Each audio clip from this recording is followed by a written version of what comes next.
नमस्कार मित्रांनो, तुम्हाला माहिती आहे आपण हा जो ऑक्सिजन घेतो हा ऑक्सिजन सगळा कुठून येतो आणि किती पर्सेंटमध्ये येतो.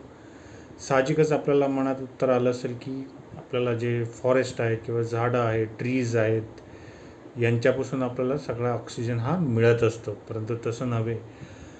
झाडांपासून किंवा जंगलांपासून मिळणारा ऑक्सिजन हा असतो फक्त आणि फक्त 28%. मग बाकीचा 72% ऑक्सिजन कुठून येतो?